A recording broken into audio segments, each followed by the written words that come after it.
Está marcado para a primeira semana de março o júri mais esperado do ano. O ex-pastor Georgeval Alves, acusado de espancar, estuprar e matar os garotos Cauã e Joaquim, estará finalmente sentado no banco dos réus para ser julgado. O julgamento vai acontecer no Fórum Desembargador Mendes Vanderlei e traz grandes expectativas. Os advogados do réu anunciaram desistência do caso. Como o ex-pastor estava sem defensor, havia o risco do julgamento não acontecer. No ano de 2023, completam exatos 5 anos que George Alves está preso acusado de ter matado os garotos Cauã e Joaquim. Só que essa prisão pode ser considerada excessiva, portanto irregular, que poderia provocar até a soltura do réu. Para que isso não aconteça, o juiz do caso nomeou um advogado para que faça a defesa de Georgeval. Na primeira semana de março, ele, juntamente com a promotoria, vão travar os seus embates aqui, nesta sala, no Tribunal do Júri do Fórum Desembargador Mendes Vanderlei. O advogado nomeado é Del Moraes.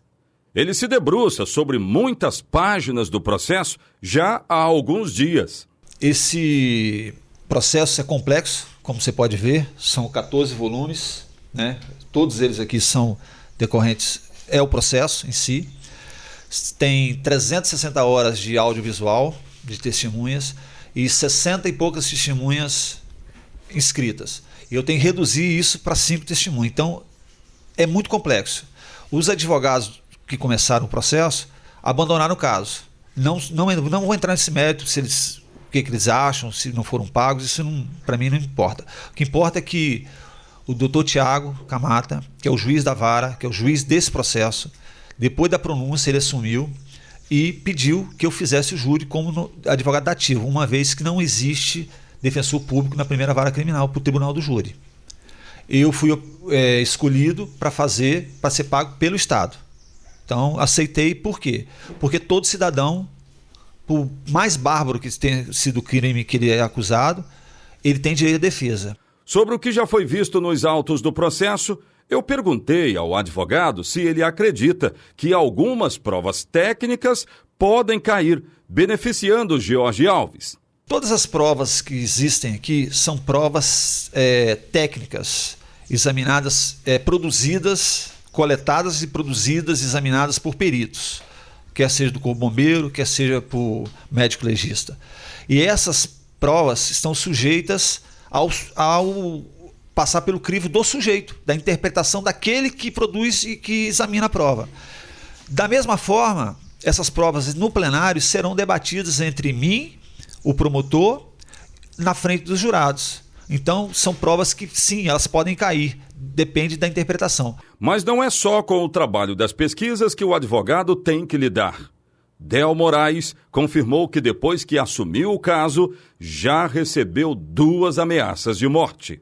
Minha nomeação saiu na segunda-feira, se não me engano, há 5 semanas atrás. Na terça-feira, eu recebi uma ligação pelo WhatsApp privado, dizendo perguntando se eu era advogado do caso, e essa pessoa meio que, entre aspas, me aconselhou a não fazer o júri, né? Porque poderia fazer mal para minha carreira. Beleza.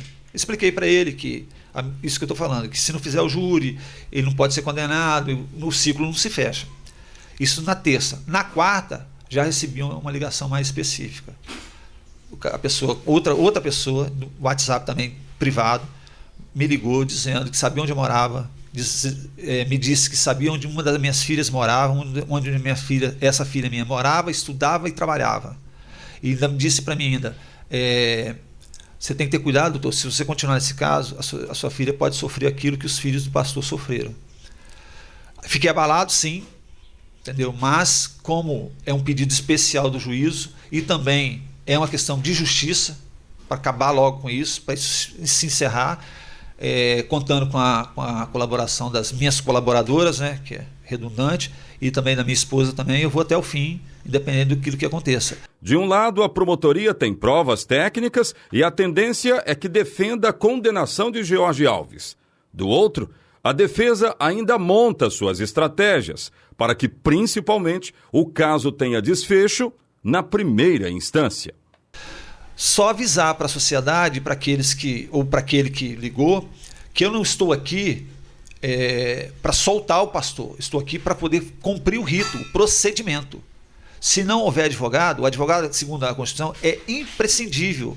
Ele tem que estar no dia do júri. Se não tiver advogado, não terá júri. Não tendo júri, a pessoa não pode ficar presa eternamente, sem ser julgada e condenada. Então, explicando, eu aceitei fazer isso para botar um fim nisso, para que a família enlutada possa receber a justiça.